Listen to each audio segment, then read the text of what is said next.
if you were to ask me at age 8, what is it that you want to do with your life? Apparently, I said, I'm going to travel the world, meet amazing people, and do big things. Yeah. So that's kind of what I set out to do. Hello, hello, hello, everybody. This show has been created to inspire you to take action. Celebrating and reframing what success looks like. To be the best version of ourselves that we can be. And we have incredible speakers for you tonight.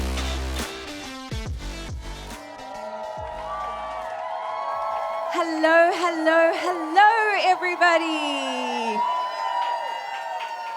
Welcome to the Future Females Show. This show has been created to inspire you to take action, to celebrate you beautiful women out there who are breaking the glass ceiling and creating new paths and pathways for success, both for yourself and for other women. We want to reframe what success looks like to you. We want to look at different versions of success so that you can feel inspired and take action towards your greatest version of success. And I was lucky enough to be introduced to this gorgeous woman next to me over here. And from the moment we sat down and started speaking, I was like, oh my goodness, I need to pay attention because this incredible woman has so much to share with me. So I'd love you guys to give a very big, warm welcome to Desiree. Woo! Desiree is an entrepreneur, and I learned very, very quickly she cannot work for anybody else, guys. I don't know who else out there can resonate with that, but they say that entrepreneurs are those people who cannot be hired by anybody else. Desiree partners with a lot of incredibly influential, amazing people, but she cannot work for somebody else, and that resonated with me very, very deeply. She has worked all over the world with emerging markets. She is passionate about taking young entrepreneurs, individuals that are wanting to start up and make a difference, NPOs, and helping them to reframe, and this is why I thought this was so important for this evening, to reframe how they choose their partners and how they get funding. Now, how many of you battle to choose the right partners for your, whatever it is, your project, and to get funding? And one of the things that stood out for me straight away, Des, was when you said to me, you said, they're not doing you a favor. You are bringing something exceptional to the table and adding value to them. And if you're asking for somebody to partner with you, whether they would like to partner with you with that ethos rather than, sorry, do you mind? It already changes the game. And I thought, this is great. She's going to be able to share a whole lot of incredible nuggets. But I'm going to let you introduce yourself to the audience, and then we'll get stuck into the conversation. So Des, how would you describe yourself? Who are you? And take the floor. Amazing. First of all, hi ladies. Lovely meeting all of you. I wasn't fully aware that all of you were going to be here, but so that was an amazing surprise, and the energy is just phenomenal. So I literally just moved down to Cape Town. I've been up in Joburg for the longest time, and I felt it was time. And walking in here, I just feel so lucky that it's like a warm landing, hey? Yay! It's like a proper warm bath. And the funny thing is, I've kind of sidelined been crushing on Susanna and Lauren, from up in Joburg.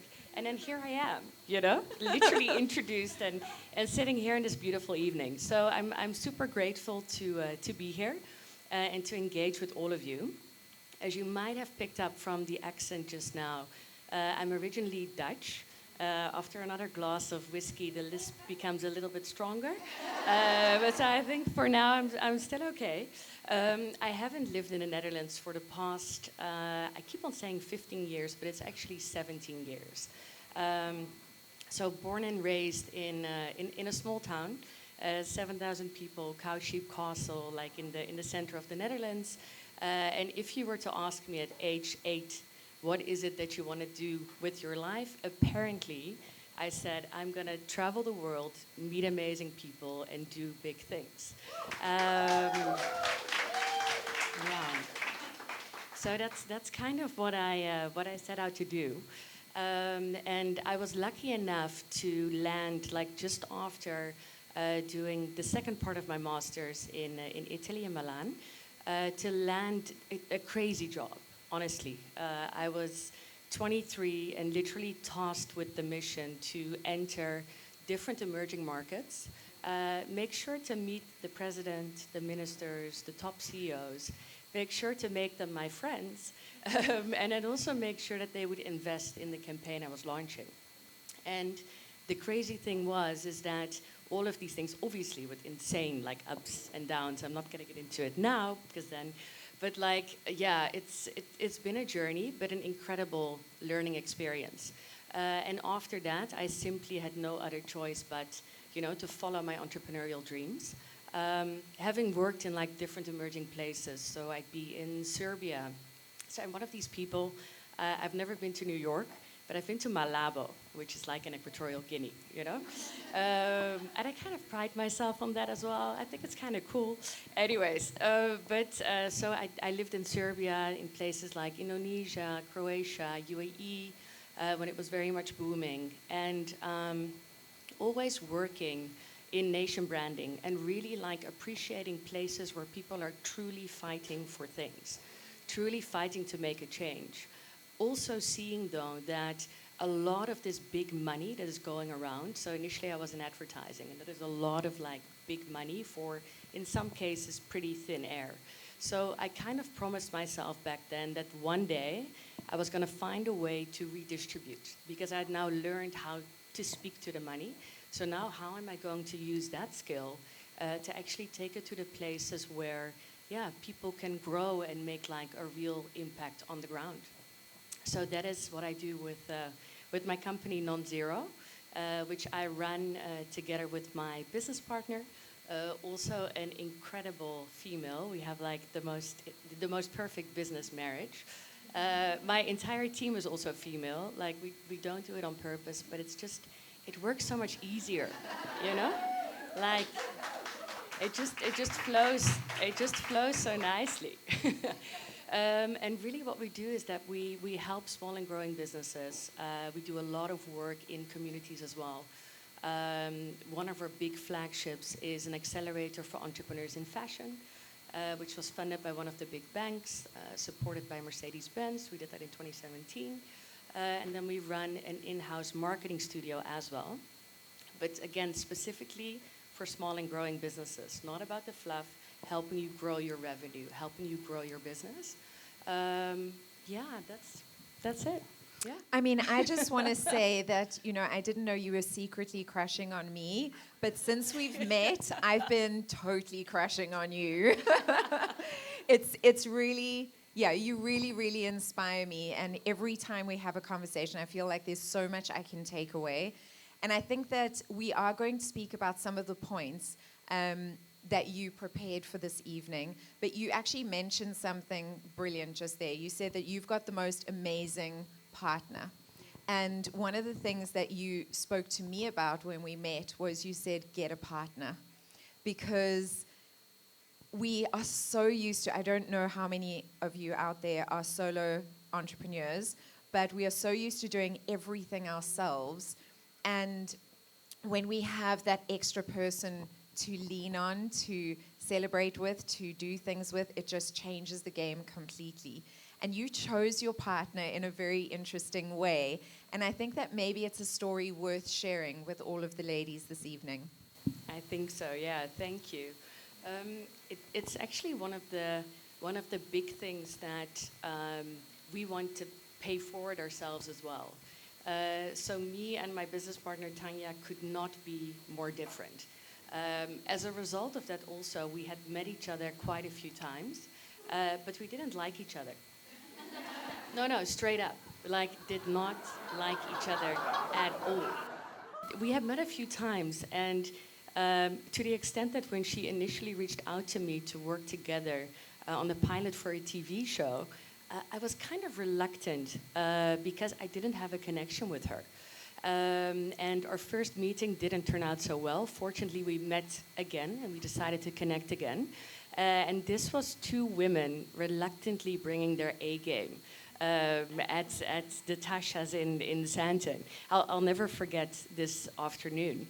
And both of us at the exact same time were listening to one another thinking, I still don't like you, but, but I'd pay money for your skill set. If I had like €1,000 to spend to kind of like take my business to the next level, hire a consultant for a day or two, it would actually be you. And this is how we started working together. And I mean, by now it's like, it's a proper marriage. For both of us, it's basically like the most functional relationship we've ever had. What's really important in this is that we tend to work with people that are our friends, right? But then it's like almost like a love affair where you look at the other person through those pink glasses. It's not what you need. It also makes the difficult conversations so much more difficult. And the beauty is the moment that you have a complementary skill set, it automatically becomes very clear. So within the business, and even our employees know, there's certain things that's a Tan question. So my business partner's name is Tanya, or that's a Des question. Very clear, because it's very clear like what our skill set is and what we bring to the business.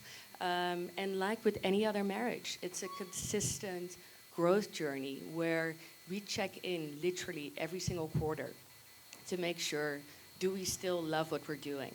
Are we still aligned with what it is that we're building? And what's been so good with that, and also comparing to other founders, is that in some cases we realized that we were both doing things because we thought the other person still wanted to be doing certain things. And when we talked about it, we realized, hey, we're actually completely on the same page. But it's important. So you want to be a part of each other's growth journey. So that's... So I really love that. Choosing a partner that is good for you because of their skill sets, not necessarily because you want to be friends with them and hang out with them. And I think that's such a great strategic move that so many of us women sometimes forget because we get excited. We're like, oh, I like you, let's play together, you know? And really we need to be strategic about who we are going to get married to, because it is a form of a marriage, having a business together. So in these years, because you are phenomenal, I mean, you've worked with MPOs, small businesses, helped so many people just launch their businesses. Not only, guys, this is not small companies. We're talking Fortune 500. We're talking huge companies that Des has worked with, from real little MPOs all the way up to the best of the best. You must have learned so many, and it's too short to just speak to you for a few minutes, but if there are just a few things, what would be the most important thing that you would say to female entrepreneurs that want to succeed in this world? What is like the nugget that you would action them forward to do? Can I do 3, you think? Yeah? Well, I don't know where we are with time, but let's try it. Okay, great. I love it. So I think the very first one is it's super important to know your why, to be very clear on why is it that I get out of bed every single morning? What is the big problem that I'm solving? What is it that I'm contributing to the world? How am I going to do that? And what does this look like? And why this is important is because I see a lot of small business owners, a lot of like founders that have some sort of a vision, but it's almost too loose. And unless you properly solidify it and give it roots, you tend to become all over the show. And it's like the money leads you and the money guides you. And as a result of that, you tend to almost end up with nothing. So what's important is that the moment that you know your why, this becomes like your compass, right? So now even when you're looking, and it actually links back to what Susanna was just saying as well, the big thing for me is always to change your perception of what it is that you're doing, right? We're not begging for money. We're not going around asking for things. You have this strong purpose, right? You have a big problem that you're solving, which results in a business. And you are selecting those partners, those organizations, those employees, that business partner that believes in what you believe in. So now all of a sudden it doesn't become this thing of whoever like gets me the money first, I'll go with. No, you're sitting there, you're selecting, right? You're taking the time to look at brands, to look at high net worth individuals, to look at talent, to say, are you actually worthy of my cause? And by doing this, you flip the switch for yourself, and all of a sudden you're no longer selling, right? You're selecting. And it's a fun game. You're sitting on a throne. So that's the first one. And I think that one is so great because it's not only about giving you that motivation and belief in yourself to actually sit back and go, I'm going to be selective, but your why also gets you up in the morning, keeps you motivated. It goes through so many different areas of your life. So I think that's an incredible one. What would be your number 2? So the number 2 is that 99.9% of all the people out there are not going to do that cold call. They're not going to walk up to that person at the conference. They're not going to send that email. And as a result of that, the moment that you do, you instantly place yourself with the key decision makers, with the change makers, with those people that are truly making a difference, because they have done that too. Right? So it's this thing of stepping out of your comfort zone properly and going there. And you'll see that most people in positions of power will respect it, because simply they recognize themselves. Nobody got to that spot by following the rules, by just, and sorry for the people that are in corporate here, but by just climbing that corporate ladder. Right? It's not how the world works. So if you really want to make a change, and shoot for the moon, then do those things and actively step out of your comfort zone. And I remember you also said, which I love, is you never know who knows who, right? And so when you're at these events, and this is why I encourage all of you to actually speak to each other during the break, and say, this is who I am, this is what I do, this is what I want to achieve, this is what I'm passionate about, this is my why, because you are always 4 people away from meeting Beyonce. I mean, guys, but it's actually true, right? It's actually really, really, really true. So get to know each other when you're in a room. Speak to people. Be strategic about it. But it's so, so true. And if you don't go and introduce yourself, you're never going to know. And I think this is so, so key. Step out of your comfort zone, kids. All right. What is your last one that you would really, really want to impart?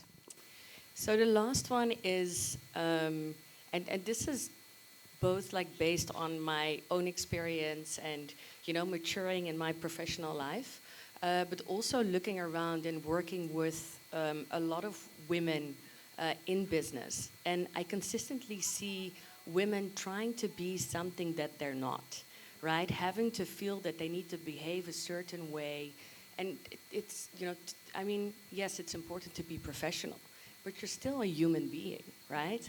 So, and it looks exhausting, you know what I mean? To wake up every single day and to spend like 8 hours plus trying to be this person that everybody is expecting you to be. So for me, the biggest thing, and this has always been my biggest strength, is to truly be your authentic self. And as a result of that, what happens is that you also start attracting partners, sponsors that are like you and that you'd like to work with. And specifically in business development and specifically in sales, I see, women that feel that now they need to be like men, right? We need to behave like men and have like certain, conversation for another day, but I don't believe in the whole female traits, male traits. We're just all human beings trying to figure this thing called life out, right? Like that's the first thing. But I think it's so important that you are in touch with yourself. And what happens there And what happens when you do this is that, again, you become very selective. So there's certain spaces where, as a woman and as a woman like trying to grow a business, it's almost like the country isn't ready for it, right? Or the organization isn't ready for it. So instead of trying to push through, go for places and strategically find the places where you find those people that believe in what you believe in and which are like you. The problem is that usually the lower hanging fruit is not necessarily the best quality, right? And then and it looks like somebody, yeah, I don't know, I always, no, but it's literally like, I feel like it's, the guys that come to you or the organizations that come to you that, it's usually the assholes, right? Because like they feel like they're bringing you something and now you need to be jumping through hoops to make them happy. And as an entrepreneur, you're like, oh my God, this is such a great opportunity. I mean, it's not exactly, this person is not really aligned with my values, but look at that money. And my thing is, run. Well, not necessarily run, maybe get another contact out of it or another introduction. But like, the big thing here is, and that is where it takes me back to that why. If you know what it is that you stand for, you can proactively go out there. For every single client that you don't want, that is toxic, there's at least 5 or 10 out there that are actually amazing.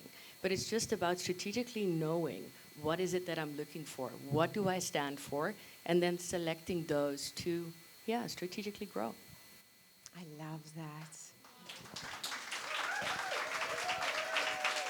It's definitely a hell yeah moment.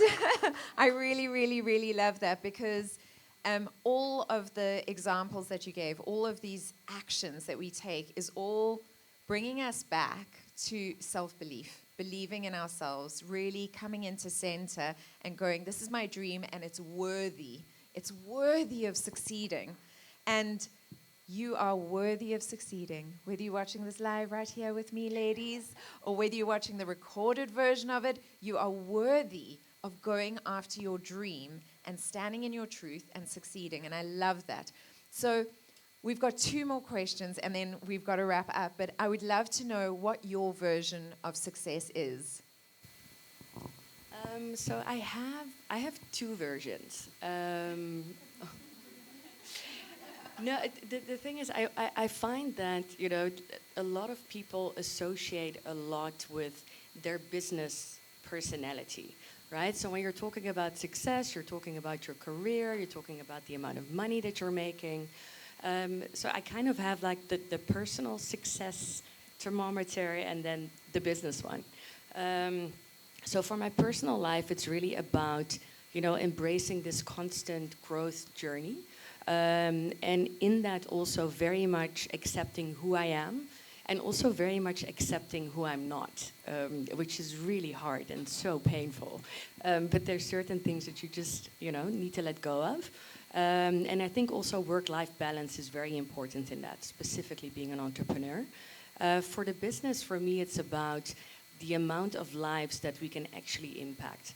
The amount of businesses that we can grow, the ripple effect, like how many, new hires they can do because of us, how many new branches they can open because of us, how much more money they can raise because of us. And then also for those, people that are working in our organization, as we grow ourselves, how can we properly contribute to their growth journey? So yeah, for us, it's always about, understanding where is it that you want to go and how can we be a part of that. I love that. Isn't that great? I think we need a champagne, like lifted in the air. And then lastly, if you could celebrate yourself for one thing that is just truly Des, what is your celebration point, Des? I think it is, it's freedom. And it's something that, yeah. Cheer, you can cheer, guys. No, so freedom has always been very important for me. A little bit to the detriment of my mom, who would love to have real grandchildren from me, but I might get there someday, but it's just, not my big purpose in life, I feel. And really the way I've organized my life is to be able to be free. So I love nice things. I love to go nice places, but I don't necessarily need to own them.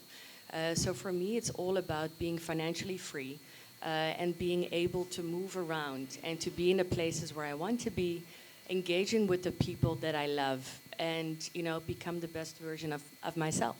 And to just keep on exploring and keep on discovering, and don't attach certain experiences to age. Yeah. I love that.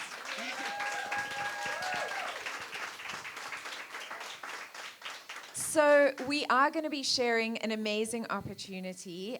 Des has agreed to do a workshop with the Future Females community. She usually works with massive companies that have massive budgets, and takes them from making millions in their businesses and makes them make multi-millions in their businesses. But she is going to be running a workshop for the Future Females community. If you ladies are interested, I'm going to take that as a yes, as a hell yeah. We're going to share that information with you. So please, will you let Taz know? Just give you Taz with the beautiful champagne glass. Just give her your information, and we will let you know when that is going to be set up. It will obviously be after this episode airs on Future Females platforms, so that we can gather as much community as possible and help as many people as possible. So Des, thank you so much for being here with us today. It was amazing chatting to you. I know that I felt inspired, as I always am, but I know that our community felt incredibly inspired as well. And to our sponsors, thank you, thank you, thank you. Thank you, Pongrats. Thank you, Boca. Thank you, Catrice. Thank you, Cosmetics South Africa. Thank you, Sorbet. Thank you, Mobili, for this beautiful furniture. Thank you, Style Rotate. Thank you, who am I forgetting? Eccentric on Kloof. Was there anyone else? And thank you to the amazing Future Females team for trusting me with this crazy project, and Lauren for choosing me as her partner in this. And we will be back soon. So thank you, everybody, for watching.